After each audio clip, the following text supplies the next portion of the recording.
Good morning. Thank you, Dr. Goldenberg. Thank you for everyone that came after a long night yesterday. So my talk today is dedicated to nocturia, which, as we know, is a quite prominent and prevalent symptom.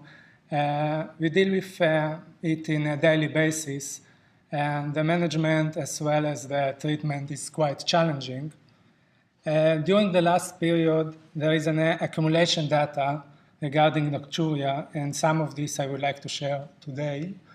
So the objectives for today is to review the characterization of nocturia and implications of morbidity and mortality, to review various etiologies of nocturia and focus of what we call the non-neurological aspects, an update of the behavioral and pharmacological treatment options, and briefly review the optional future research targets that we may share.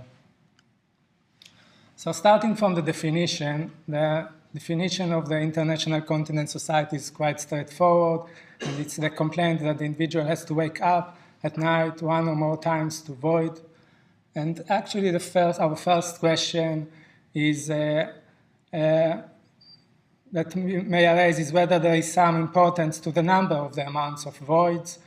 And as this Finnish study published in European Neurologists asked how often is too often. And the query was to evaluate the association among the frequency of nocturia and the burden on the quality of life. They did it using a survey in a big amount of subjects. And the result was the degree of burden.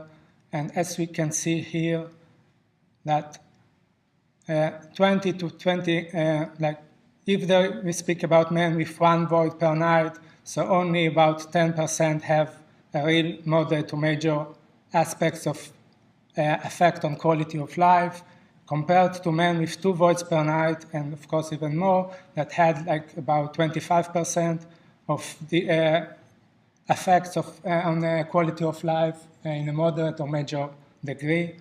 And if we think it's only a men issue, so the women actually had quite the same amount of percentage. So few patients are bothered by waking once per night, and with the increase of the nocturia for 2 times and more, the bother caused by the condition is increasing. And actually, most of the articles are regarding nocturia as twice or more, so it's a practical issue and aspect that is concerned during the literature too. Regarding the characterization, we should remember that nocturia is the most prevalent of lower urinary tract symptoms in the general community, and it is common in women as well as in men. It affects a significant proportion of all ages, and as we know, it's reported to be one of the most bothersome and affects the quality of life, and it's quite difficult to improve in any kind of treatment. Looking at the prevalence, nocturia was monitored in different countries all over the world. Regarding the prevalence, we can see here that the prevalence is quite equal, slightly, it's about 20 to 40% for the patient suffering of 2 and more voiding per night. It's slightly higher prevalence among younger women compared to younger males, and maybe slightly higher in older men compared to older women.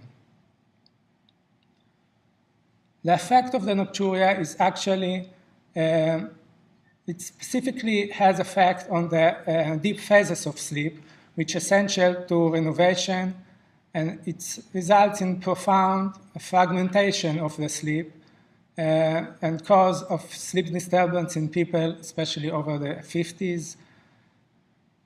The profounding of these sequences may impact the nocturia and reach much further due to the sleep interruption. We can see here all effects on the quality of life, starting from daytime fatigue, cognitive impairment, as well as mood alteration and immunosuppression, endocrine and metabolic alteration, depression, as well as high percentage of fall and fractures, and it's interesting that what we thought it's only the matter of a very elderly patient, it's found to be quite common in the population, and a road and work accident that has a huge economic influence too. So one of the studies that deal with all of the fractures and the mortality aspects is this Japanese study from the Journal of Urology last year. They tried to evaluating the association of nocturia with fractures and death in a large community. This study was designed for the elderly people which had nocturia twice or more, and the hazard ratio for fractures and fall-related were doubled and more than 2, as we see here. And for mortality in those patients with nocturia, the age-gender adjusted hazard ratio was 1.9. We can see that the incidence of fractures doubled among those patients with nocturia. We see that not only in the fall-related fractures, as we know, the hip, knee, and shoulders, but all kinds of fractures, so there is some kind of multifactorial aspect for this nocturia. By using Kaplan-Meier to estimate survival function from lifetime data, there is a significant higher mortality in patients with 2 or more events of nocturia compared to those patients that suffers from 1 or fewer events. Another interesting aspect that asking, is there only an effect of the elderly people or the old population, was this study. This recent study surveyed the database from the 3rd National Health and Nocturition Examination Survey. It included about 16,000 subjects and appreciated more than 134,000 personal years. There was 15 to 20% overall prevalence of nocturia in this population, and among the 2,711 deaths that they have observed, there was a significant survival effect, as we see here, not only in the elderly population, the 65 to 90%, but it was more even prominent among the younger population, the 50 to 64%, that was involvement of higher risk for mortality. So the conclusion is that the nocturia is a strong predictor of mortality, more so in younger men and women than in the elderly, with a dose-response pattern. Another conclusion of those studies are that nocturia is positively correlated to poor overall health status. It predicts significantly increase in mortality in the elderly and patients with a cardiac history. And the association between nocturia and mortality in coronary patients remained after adjustment for several other risk factors, and we should remember those aspects. Nocturia actually includes different etiologies, and a way to standardize it is using subcategorization. In this talk, I will focus on the global polyuria and the etiologies that combine to this aspect, as well as nocturnal polyuria. And I won't focus about the reduced bladder capacity that we are quite aware of, and just remind one of the aspects of the sleeping disturbances and the connection to depression. So if we start with the global or the 24-hour polyuria, it's actually an overproduction of urine, both during night and daytime. It is defined as more than 40 milliliters per kilogram, so for an average person of 70 kilos, it will be more than 2.8 liters of 24-hour urine production. We should remember that the global polyuria has been linked to primary polydipsia, which may be dipsogenic due to some brain trauma or tumor, or psychogenic, which is harder to treat with. The other aspect, the diabetes mellitus, which has an osmotic diuresis effect and raise the amount of nocturia, and the diabetes insipidus, which includes the central diabetes insipidus, which is a deficient synthesis of antidiuretic hormone, as well as nephrogenic diabetes insipidus, as we know, impaired ability of the kidneys to respond to antidiuretic hormone. So if we have the global polyuria, we should remember the two tests. The first one is the water deprivation test, which the patient is refraining from drinking throughout the night. And then we are measuring the osmolality in the first morning void. If it's higher than 800 milliosmol per kilo, so it's more associated with polydipsia. And if it's lower, it's more connected to diabetes insipidus. And then we should keep on inquiring by doing a renal concentrated capacity test using the either intranasal or oral desmopressin, that I will talk about it later, and water intake is restricted, and if there in the urine sample after 3 to 5 hours there is normal osmolality, it's more concerned about the central diabetes insipidus, and if the osmolality is low, it's a nephrogenic type. The other aspect of nocturia is the nocturnal polyuria. You know, it's an excessive production, especially during the night time.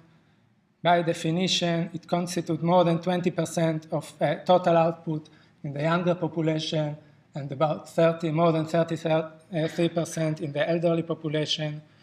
There is a link between nocturnal polyuria and the deficient nocturnal production of arginine vasopressin, especially in the elderly patient, and it was well documented in many studies.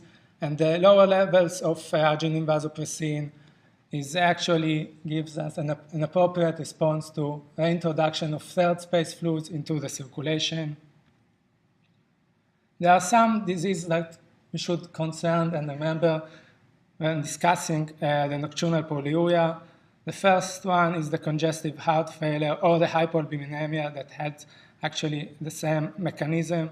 And the mechanism, as we see in here, is the accumulation, especially in the lower extremities during daytime, and at night, when the patient most probably in the supine position, the fluids are going back to the general circulation and increase the vascular filling and arterial stretch, and by that it's releasing the atrial natriuretic peptide from the atrium to increase the diuresis. Another factor that we should remind of is that those patients with atherosclerosis and hypertension, and actually there's a quite similar mechanism that affect the increase in catecholamines and vascular resistance during the day and decrease during the night, which brings us to decrease in urine volume during the day, but increase in circulation blood volume, and by that there is an effect that increases the levels of brain and atrial natriuretic peptide and effects of the increase in urine volume at night.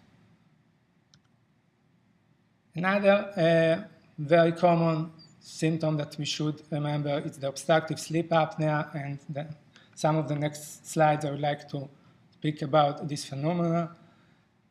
So this is actually the obstructive sleep apnea and the mechanism is the muscles that control the tongue and the soft palate have some kind of over-relaxation that causing the airway to narrow and close during sleep. Those patients, even they're trying to breathe, they cannot do it due to the upper airway obstruction, and they actually stop breathing for more than 10 seconds, which means an episode of obstruction. The definition is an apnea is a cessation of airflow more than 10 seconds, whereas the hypopnea is like a more than 50% reduction in airflow for 10 seconds. And the way to measure it is by the apnea-hypopnea index, which are the numbers of the apneas and the hypopneas we are measuring during every hour of sleep. Now, the severity definition of the apnea-hypopnea index as seen here, which mild is 5 to 14 events during an hour. A moderate episode includes 15 to 30 events, and severe it's more than 30 events per 1 hour. So if you're speaking about about 8 hours sleep, it's more than 240 events of either apnea or hypopnea. And the syndrome of sleep apnea, it's this index, including with symptoms of snoring and fatigue and other symptoms. So the way to appreciate the obstructive sleep apnea is using the sleep lab. We can see here the polysomnography, how it looks like in particular. And here in this figure, we can see all the sensoring that connected, the sensor to nose to measure the flow, the sensor to the face and scalp that measures the EEG and the eye movements that is important to appreciate the scale and the level of the sleep. The elastic belt sensors around the chest and belly that measure the amounts and the effort of breath, as well as the sense of feeling for and the saturation and oxygen. And all of those sensors are connected to the computer. And we see the slide and the record here. Maybe in more detail we can see it here. All the EEG forms, the ECG form, as well as the chest and the abdomen sensors, and they're summarized. And during the episode, we can see this event. In this event, we see that there is a reduction of breathing and elevation of the thighs, of the chest and the abdomen muscles to breathe against this obstruction, and as well as a decrease in the saturation. And that's amount we should ask and check how much of this event we find during the night.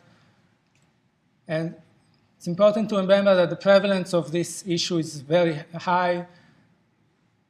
About 25% of middle-aged men suffers from any degree of obstructive sleep apnea, and 10% of women, and about 15% of men and 5% of women suffers of moderate to severe sleep apneas. In this pattern, the breathing, there are more than 120 times of these obstructive events per night, and this is actually important to remember. We always thought that the obstruction of sleep actually has a disturbance factor to nocturia, but recently there is more and more evidence that it actually has effect on the polyuric nocturia, and the main belief is that obstructive sleep apnea is not only a sleep disturbance effect, but connected to nocturnal polyuria. We see the connection that the collapse of the soft upper airway structures produce obstructive apnea, which affects the hypoxia and the hypercapnia, and the chemoreceptors that start to be aroused, return of the airway muscle tone is changed, and the relief of the airway obstruction makes to a center hypervolemia that again reduce the atrial produce of atrial natriuretic peptide and makes the natriuresis and the nocturia. I would like to present briefly two studies that are concerned about that. This is one of the first articles dealt with this issue, and it was published on sleep. And the objective was to examine the relationship between nocturia and obstructive sleep apnea in the community-dwelling older men and women. And the result that the nocturia and overnight urine output were positively associated to apnea-hypopnea indexes. The nocturia was negatively associated with self-related health, and the increase in nocturia by even one event per night increases the odds of being in a more severe degree of obstructive sleep apnea by 2.5 times. Another interesting trial examined the effect on nocturia before and after treatment. And the treatment they use is by using the continuous positive airway pressure. We can see just here. This device actually keeps the airway intact and open during the night. And they try to examine whether the treatment with the CPAP reduces nocturia events in patients. It was a prospective clinical trial with assessment several times during the evaluation treatment of the patient. There was a direct correlation between nocturia and respiratory disturbance index, which indicates the severity of the obstructive sleep apnea. And the results are actually, there is a significant improvement both at home and in the sleep lab before using the CPAP and after using the CPAP, the amount of nocturious event. And as we see here, there was a significant improvement in nocturia among the moderate obstructive sleep apneas, and even more here, and even more notable effect among the severe group, those with more than 35 respiratory disturbance index. And the conclusion is that the CPAP appears to be an effective treatment for nocturia associated with those patients with obstructive sleep apnea, and it's even more efficient with those who suffer from the severe type of this syndrome. The reduction in nocturia was noted even one night of using this device in the laboratory, and it suggests that there may be some acute trigger to this chronic consequence. And the clinical implication is that patients with nocturia should be worried about signs and symptoms of snoring and apnea, and if there is an evidence or any sign of suspicion, referred to other further evaluation. There are other diseases that may cause and interfere with nocturia, and other aspects that we should remember, and chronic as well as pruritus and depression. And about the depression, I would like to mention two interesting trials. The first one from last year that was published in a Journal of Urology was to assess the relationship between nocturia and depression. And it was a study surveyed of more than 500 subjects that surveyed and used with the USS and the geriatric depression scale. And we can see that there is a self-reported nocturia among the depressed patient, which is much significantly higher compared to the non-depressed patient. And there was a direct association between the depressive symptoms and the severity of nocturia comparing to the non-depressed seen in the upper graph, and as an absolute value of this association as we see in the lower graph. And the results after controlling for demographic variables and overall quality of life, patients with 5 and more episodes of nocturia experience a 6.5-fold increased risk of depression. Another Finnish study dealt with the precedence of the depression and to nocturia, and would like to ask the question if only the nocturia makes people to be depressed, or maybe the depressive itself makes symptoms of nocturia. They used a questionnaire sending to more than 3,000 randomly subjects. They first sent it in 1994, and then they sent it 5 years later. Among those people, 1,500 suffered and had information about nocturia. And the results that men with depressive symptoms at this study were much higher to moderate or severe nocturia than those without depressive symptoms. And a dose-response relation was found between the severity of depressive symptoms at baseline and the incidence to have moderate to severe nocturia. And another result that only the untreated depression increased the incidence of moderate or severe nocturia. And nocturia at study entry had no significant effect on depressive symptoms during follow-up. And their conclusion is that findings that shows unidirectional effect on depressive symptoms on the incidence of moderate and severe nocturia.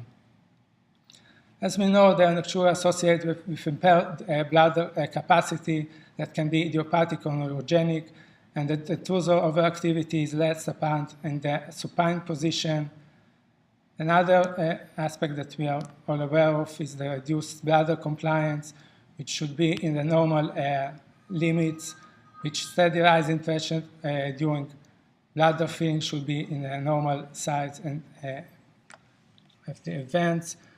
And by all those aspects, the clinical assessment that we should finally remember that the nocturia can be an early feature of potentially serious underlying pathology. It can be secondary to obvious pathology or its treatment. And we should conclude that the systemic approach is needed to give the best prospect of achieving symptomatic improvement. And so how we can initially consult? The main aspect is using the frequency volume chart, the FVC, which is a simple and efficient tool, which by this tool we may differentiate it between the subcategorization we spoke about, the durable polyuria, in which we, in the FVC, we should find a diurnal and nocturnal frequency of good voided volumes in the absence of other lower urinary tract symptoms. The nocturnal polyuria will find more evidence of nocturnal frequency as well as good voided volumes in the absence of those lower urinary tract symptoms. If we are dealing about the lower urinary tract reservoir and sensor impairment, so you should find diurnal as well as nocturnal frequency, and the voided volume will be poor, and another lower urinary tract symptoms may be present, and the subcategorization of sleep disturbance, it will be a nocturnal frequency and it will be a varied volumes. It may be like 50 to 100, and in other it will can be more than 400 to 500. And if we are dealing about the good voided volume, so we should remember it should be at least more than 200, 250 to 350 in an average person. I just brought an example for this frequency volume chart of 75 kilogram, 62-year-old man with nocturia. We can see that he went to bed at 10:15 and then voided in 11 or 5 and went to sleep 5 minutes after that. So just for us to remember, this voiding is not included as a nocturia, because in nocturia there is supposed to be an intent to sleep, and it's very important for the elderly population that's going to bed to read at 8 o'clock but go to sleep at about 11 and 12 o'clock, so we should remind them and remember that having been at bed for about 12 hours will affect on the times that they should go to void. So this person actually, we see that void during the night twice, and then awoke at 6:30 and void another 320 milliliters, then cup of coffee and got up on 7 o'clock and void 120. So those both voidings are not part of the nocturia, so nocturia here is twice, even though by calculating the voided volume, we should remember that including the night volume, we should add the volume of the first voiding after arousal. So in this case, we can see that all the events of void were in a good amount, and the total voided volume was 2,360 cc, so we are not concerned about global polyuria in a 75 kilogram patient. And by measuring the nocturnal volume, we see that it's about 900 cc, which is 38%. There was some disturbance of sleep, and we see that, as mentioned, the amounts were quite normal during all day. So this patient is more probably a nocturnal polyuria patient with 38% of voiding during night. And that's a very easy and friendly tool to use to appreciate the aspects of nocturia. Another issues that we should remember is the habitual excess fluid intake There is the absolute excess of fluid intake to appreciate whether we are dealing with polydipsia, inadequate time of fluid intake, especially those patients that drink excessively during evening and night, excessive use of beverage containing potential diuretic substances, which are included alcohol, caffeine, and sweet juices. By all those, we can remember that in the global polyuria, there is a presence of polydipsia. It might be due to poorly controlled diabetes mellitus and other endocrine disorders. The nocturnal polyuria itself predisposing by medical condition that should be aware of, including chronic kidney disease, cardiovascular problem, and history of snoring that may affect and remind us the obstructive sleep apnea. The patient suffering from low urinary tract reservoir, there's the presence of storage symptoms in addition to the nocturia. It may be part of it a bladder pain and dysuria. It may be some past history involved of pelvic muscle malignancies, and the broad neurological screen is appropriate in those patients. Sleep disturbance, we should record the sleep environment and the habits of the patient before setting for sleep, and their mental status as well as the anxiety involved. Another aspect we should remember that there are drugs that potentially can contribute to nocturia either by increased urine output, such as the diuretic, the SSRIs, the calcium channel blockers, the tetracyclines, and the lithium, which affect an nephrogenic diabetes insipidus, as well the insomnia and the other neurologic effects, either by stimulants, antihypertensive, respiratory drugs, and all the decongested that we should remember, all those over-the-counter aspect of treatment for congestive airway and nose that is very frequently used. Hormones and psychotropic, as well as the dopaminergic agonists, and the drugs that has direct lower urinary tract effects, including the ketamine, the thiopropanic acid, and the cyclophosphamide.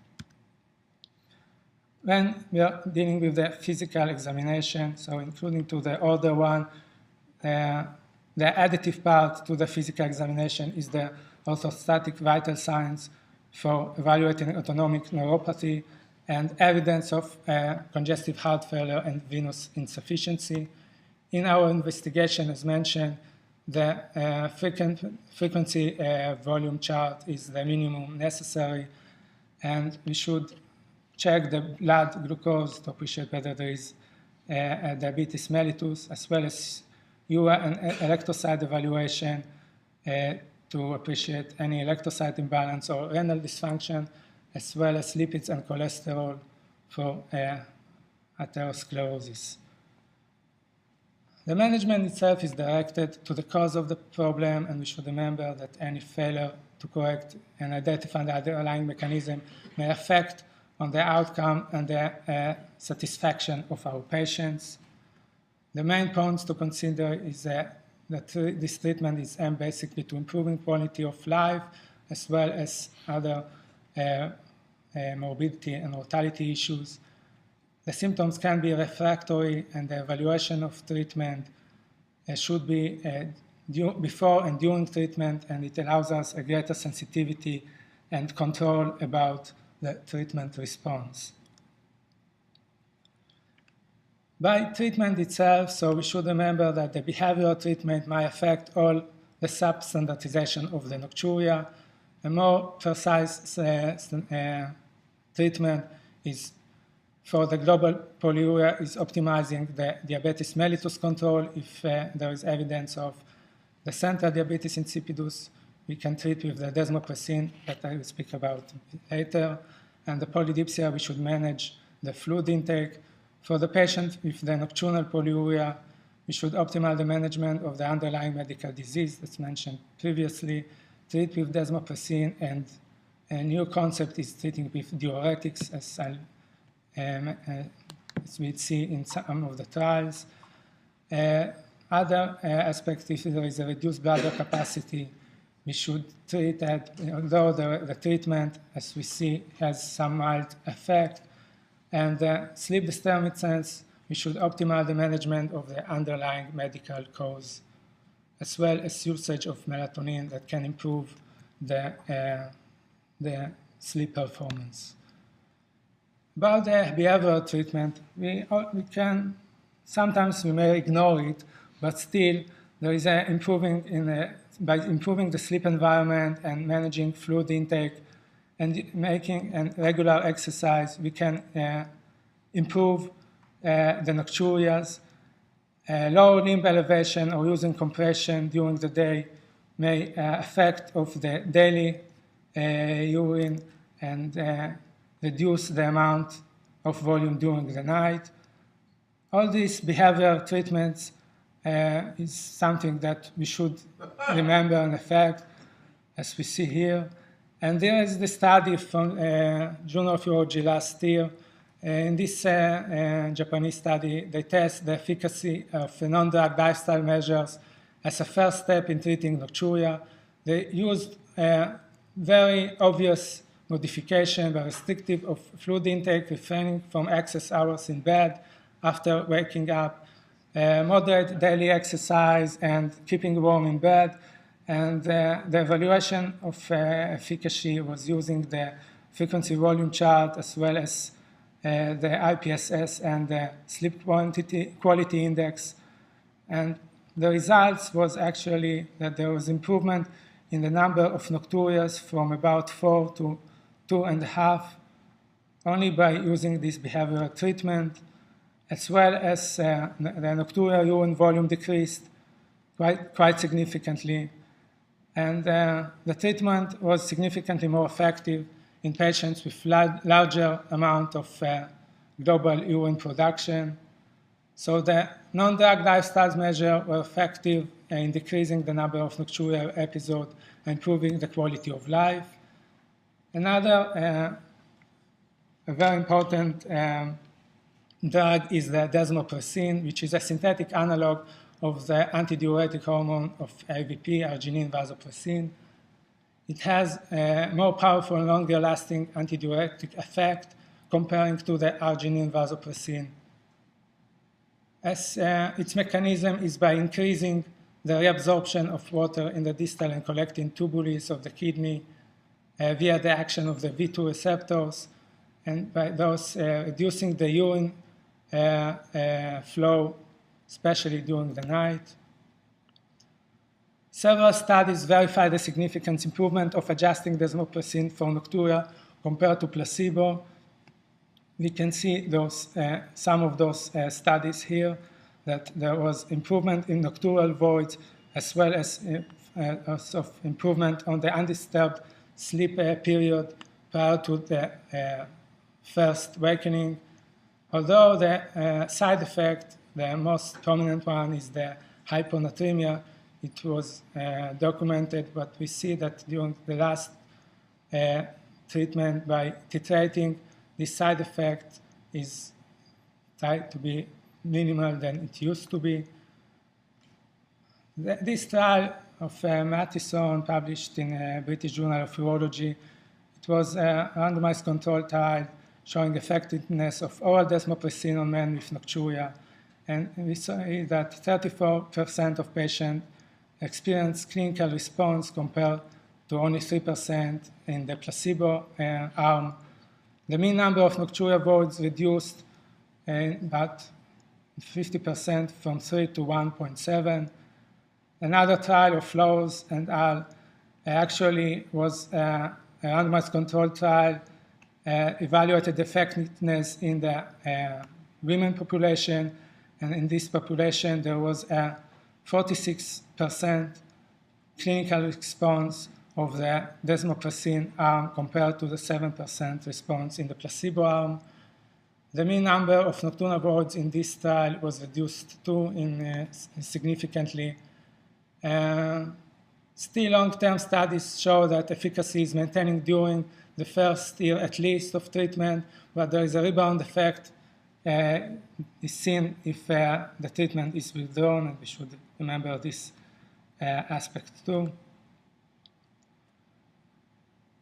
In all those studies, the desmopressin was well tolerated.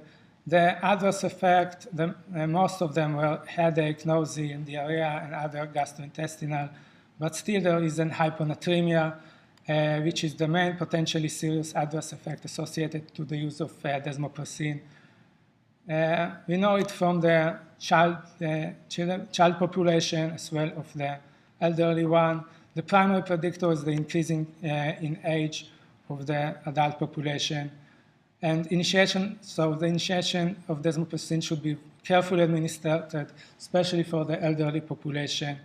And it should be by titration and serum sodium monitoring at baseline and a careful evaluation in the treatment period followed by. An interesting new concept suggested, especially for nocturnal polyuria patients sufferers of congestive heart failure, is the combined treatment of furosemide and desmopressin, as we see in this trial published in Neurology and Neurodynamics 2 months ago. Thanks to Dr. Kandiv that made me attention to this trial. This trial actually was, this trial objective was to investigate the efficacy, safety, and impact on sleep of staggered furosemide and desmopressin. It was, the patient population was the elderly, more than 60 years, with nocturnal polyuria. There was a 3-week dose titration primary trial to establish the optimum desmopressin dose that should be between 0.1 to 0.4 orally. After a week of washout, there was a randomization to those patients with staggered furosemide and optimal dose for desmopressin compared to the placebo. The primary endpoint was 50% or greater reduction in number of nocturnal voids, but they had secondary endpoints which included nocturnal urine volume and mean duration of first sleep episode, as well as quality of life. The result of this paper was that 46% in the study group compared to only 10% in the control had a significant improvement. The mean number of nocturnal voids decreased from 3.5 to 2 compared to 3.3 to 3 in the control group. And the mean duration of the first sleep period was improved in more than 1 hour. Still in this trial, there was a side effect during the dose titration of 3 patients and then another 2 patients during the trial.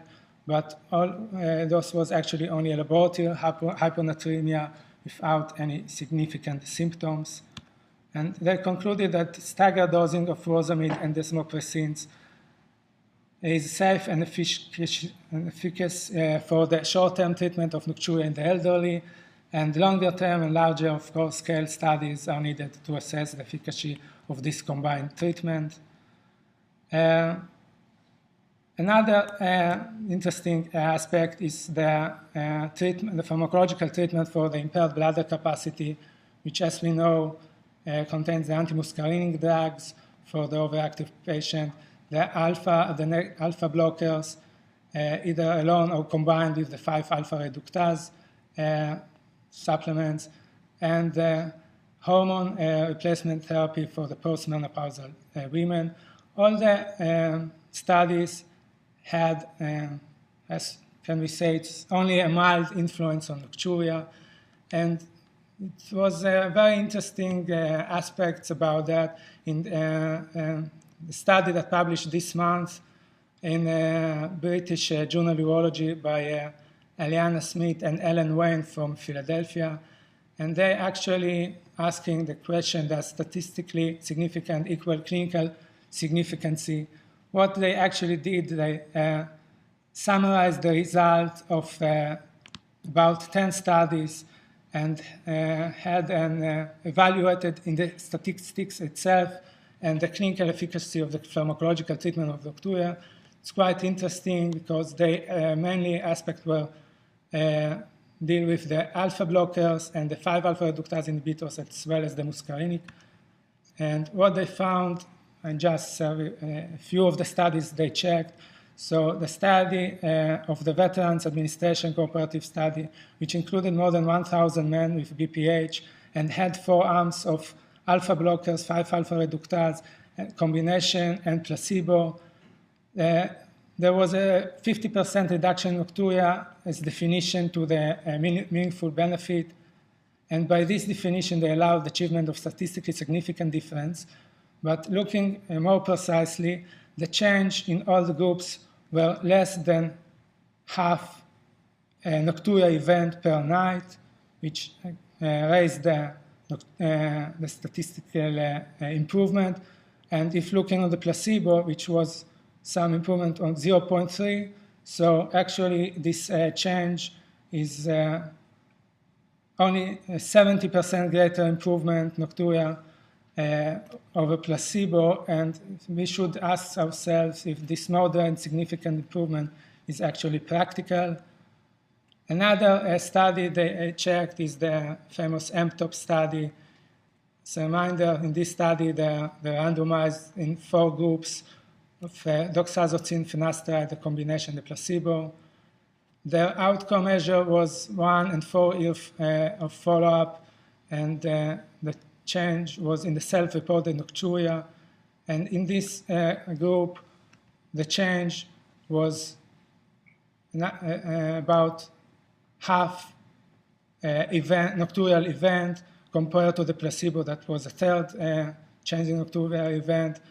And it was enough due to the large amount of subjects to have statistically significance, but still is it clinical significance too. They also checked the antimuscarinic treatment. One of these studies was Linda Cardozo's study that evaluated the efficacy of Vesicare in patients with overactive bladder. The conclusion was that the patient without nocturnal polyuria experienced a statistically significant reduction in nocturia, but all of this translated to only 0.11 0.18 episodes of nocturia less per night than placebo. And another trial that checked the tolterodine extended release compared to placebo, which also found a statistically significant improvement. There was, for the overactive related nocturnal voids, there was a 30% reduction for drug compared to 20% of the placebo. And for those who suffered from only the severe overactive symptoms, the reduction was 60% compared to 40%. So actually the question is, when we look on the absolute reduction in these studies, we can realize that it is hard to argue clinical significance even in the statistical significance groups. And the result is that the efficacious treatment should result in a clinically meaningful reduction in the number of nocturnal voiding episodes, which has actually sampled on the reduction that actually matters to the patient. And this reduction of nocturia should improve those conditions that is actually falls, fractures, mood, as well as quality of life. So my last slide is actually some future research that we should be studied and focus on the diagnosis of the nocturia. We should include a basic research which should have some connection to the role of the vasopressin receptors and aquaporins, as well as sleep and related endocrinological mechanisms. Should include epidemiological studies to compare the subgroups of patients with nocturia, and of course the health economic research about the cost of the nocturia to society and the impact of cost effectiveness of different therapeutic strategies. So my conclusion to this talk is that the nocturia has a multifactorial etiologies and consists directly to morbidity as well as to mortality. There is a subcategorization by precise evaluation that may improve the treatment results. The treatment with vasopressin is effective in nocturnal polyuria, but requires a careful monitoring in elderly population. And although in routine use, alpha blockers and antimuscarinic agents have actually a limited effect on these specific symptoms which we spoke today about the nocturia. Thank you very much.